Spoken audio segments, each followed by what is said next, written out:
నమస్తే, welcome to Andhraprabha. దేవుళ్లకు పక్షపాతం లేదు, దేవీ దేవతలకు విపక్ష అంతకంటే లేదు. ఉంటే వారు దేవుళ్ళు ఎందుకు అవుతారు? ఇక రాజకీయాలు అన్ని కూడా మనుషులకే తప్ప దేవుళ్ళకి లేనే లేవు. ఇద్దరు భక్తులు ఒకేసారి దేవుళ్ల వద్దకు వచ్చి మొక్కులు మొక్కితే ఎవరిని దీవిస్తారు, ఎవరికి ఆశీస్సులిస్తారు అన్నది ఎప్పుడూ ఆసక్తికరమే. సేమ్ టు సేమ్ ఇప్పుడు చంద్రబాబు జగన్ విషయంలో కూడా జరుగుతుంది. ఇంతకీ ఏంటా స్టోరీ?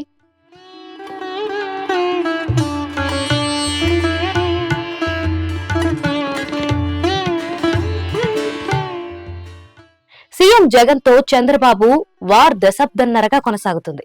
జగన్ చంద్రబాబు ఇద్దరే. రాజకీయ వ్యూహాల్లో ఎవరి లెక్క వారిది, ఎవరి సత్తా వారిది. ఇద్దరికి సీఎం కుర్చీనే టార్గెట్.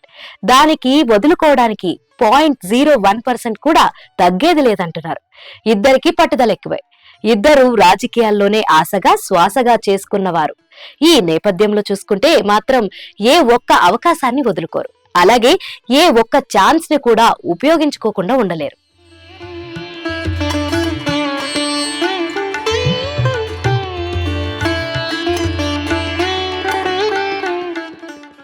ఇలా ఎన్నికల్లో ఎత్తులు పై ఎత్తులతో వెళ్తున్న ఈ ఇద్దరు నేతలు ఆధ్యాత్మికత విషయంలో కూడా పోటాపోటీగా ఉన్నారు. జగన్ 2019లో రాజశ్యామల అమ్మవారి యాగం చేసి అధికారంలోకి వచ్చారు అన్న ప్రచారం ఉంది. ఈసారి చంద్రబాబు కూడా అదే పని చేశారు. ఆయన గత వారం ఉండవల్లి నివాసంలో 3 రోజుల పాటు రాజశ్యామల యాగాన్ని నిర్వహించారు. ఇటు ముఖ్యమంత్రి జగన్ కూడా రాజశ్యామల అమ్మవారి దీవెనల కోసం తాడేపల్లి నుంచి విశాఖ వచ్చారు. ఆయన పెందుత్తులోని శారదాపీఠానికి విచ్చేసి అక్కడ చాలాసేపు గడిపారు. రాజశ్యామల అమ్మవారి ప్రత్యేక పూజలు చేశారు. పునరాహుతి కార్యక్రమాల్లో పాలు పంచుకున్నారు.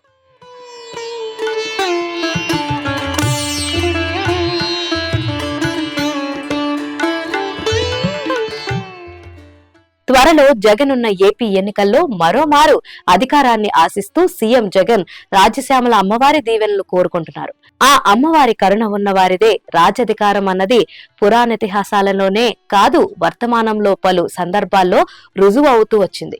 రాజశ్యామల అమ్మవారి యాగం చేసి కేసీఆర్ 2 సార్లు తెలంగాణలో అధికారంలోకి వచ్చారు. గత ఏడాది జరిగిన తెలంగాణ ఎన్నికలకు ముందు కేసీఆర్ రాజశ్యామల యాగం చేశారు.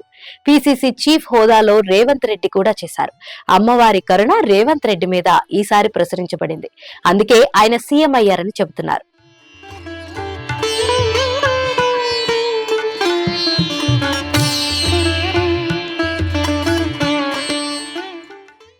ఇప్పుడు ఏపీలో చూస్తే ఎన్నడూ లేని విధంగా బాబు కూడా రాజశ్యామల యాగం చేశారు. ఆయన ఇలాంటి వాటికి సాధారణంగా దూరంగా ఉంటారు.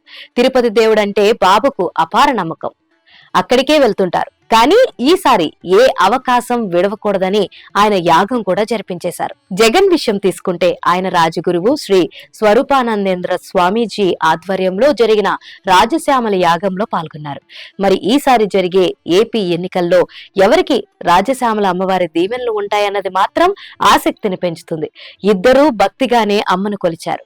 మరి ఎవరికి రాజయోగం ఉంది, ఎవరి జాతకం ఎలా ఉంది అన్న దానిని బట్టి కూడా అధికార యాగం దక్కింది అని అంటున్నారు ఆధ్యాత్మికవేత్తలు.